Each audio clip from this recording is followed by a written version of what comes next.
साथ भारतीय राजनीति में कई दशकों तक बीजेपी का दबदबा रहेगा और मोदी युग के अंत का इंतजार करना कांग्रेस नेता राहुल गांधी की बड़ी भूल होगी।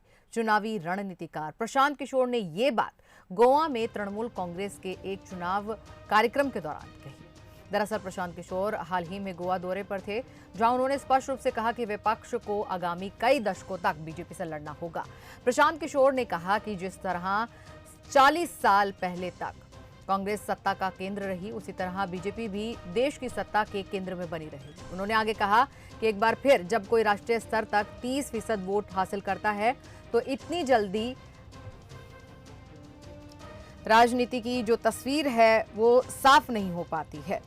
साथ ही प्रशांत किशोर ने राहुल गांधी पर भी निशाना साधा। उन्होंने कहा कि राहुल गांधी भ्रम में है कि बीजेपी केवल मोदी लहर तक सत्ता में रहने वाली है। आपको बता दें कि प्रशांत किशोर फिलहाल ममता बनर्जी के लिए पर्दे के पीछे रहकर काम कर रहे हैं और आगामी विधानसभा चुनाव से पहले वो गोवा में टीएमसी की जमीन तलाशने पहुंचे थे। The center of the Indian polity, whether they win, whether they lose, like it was for first 40 years for Congress, BJP is going nowhere. Once you secure 30% plus vote at India level, you are not going away in a hurry. So do not ever get into this trap that people are getting angry and they will throw away Modi. Maybe they will throw away Modi, but BJP is not going anywhere. They are going to be here. You have to fight it out for next many decades. It's not going in a hurry. So that is where the problem lies with Rahul Gandhi probably. He thinks it's just matter of time when people will throw him away. और इस पूरी खबर पर Bansal news के news head जो हैं शरद द्विवेदी हमारे साथ जुड़ गए हैं, उनसे हम बात करेंगे।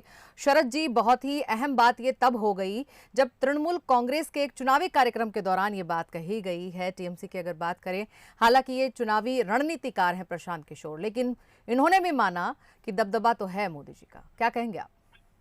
देखिए, बिल्कुल ये बात अगर कोई भी राजनीति विज्ञान का विद्यार्थी है, पॉलिटिकल साइंस को वो समझता है, तो ये समझ सकता है कि जब आप एक ऐसी पर्सनैलिटी के तौर पर उभरते हैं, आपके पास एक ऐसी टावरिंग पर्सनैलिटी का लीडर होता है जिसको हिंदी हार्टलैंड तो मानता ही है कि वो उनके दिल पर प्रमुखता से प्रभाव डालने वाला राजनेता है।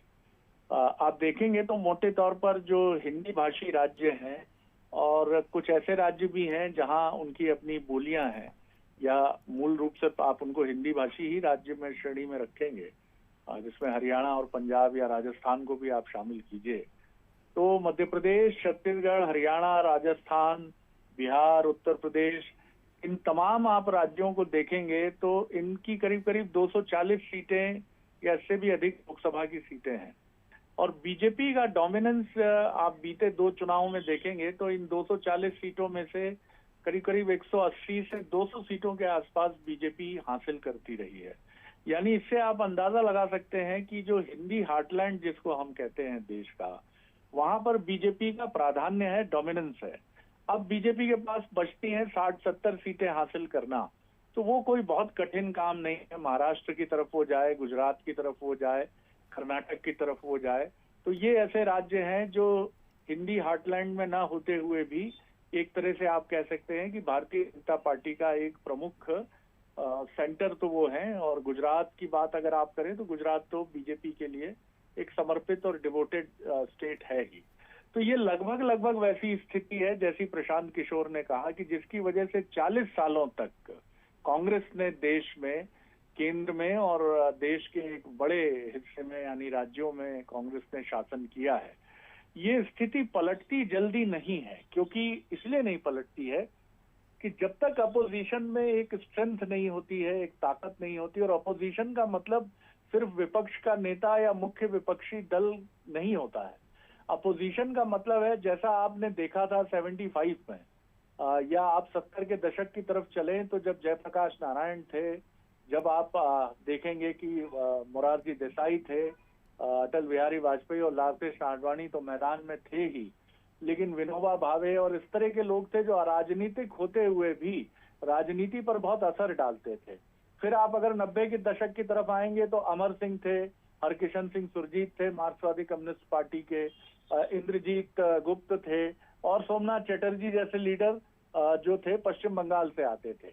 तो और इधर आप देखेंगी तो जयललिता थी, करुणानिधि थे। तो दक्षिण भारत से भी एक बड़ा अपोजिशन केंद्र में मिलता था। कांग्रेस इसको साध के चलती थी, लेकिन बीजेपी के लिए कठिनाई थी। लेकिन अब ये विपक्ष पूरे देश में टूट चुका है। आप ये नहीं सोच सकते कि जैसी अंग्रेजी में कहावत है कि रोम एक दिन में नहीं बना था, तो उसी तरह से विपक्ष एक दिन में नहीं बनता है। अगर वो टूटा है तो उसे एकजुट होने में बरसों लगेंगे। तो पीके ने राजनीतिक विज्ञान के विद्यार्थी की तरह बिल्कुल सही टिप्पणी की है कि अब ये स्थिति ठीक होने में दशकों लगेंगे और तब तक बीजेपी का जो दबदबा है वो बरकरार होने की संभावना तो दिखती ही है। जी शरद जी, आपका बहुत बहुत धन्यवाद तमाम हमारे साथ अपने विचार साझा करने के लिए। तो ये भी एक पॉलिटिकल प्रेडिक्शन है जो कि कहीं ना कहीं सही भी है। जिस तरह से हमारे न्यूज़ हेड ने भी इस बात को स्वीकार किया है कि जिस तरह से ये जो ऑपोजिशन है ये भी कभी सत्ता में होती थी और इसको भी रहते हुए दशक रहे जब वो इन्होंने भी हुक्मरानी की, लेकिन अब जब विपक्ष सत्ता में आ चुका है तो दशक ही लग जाएंगे। लेकिन अभी फिलहाल इनके जाने की उम्मीद करना मात्र एक गलतफहमी है।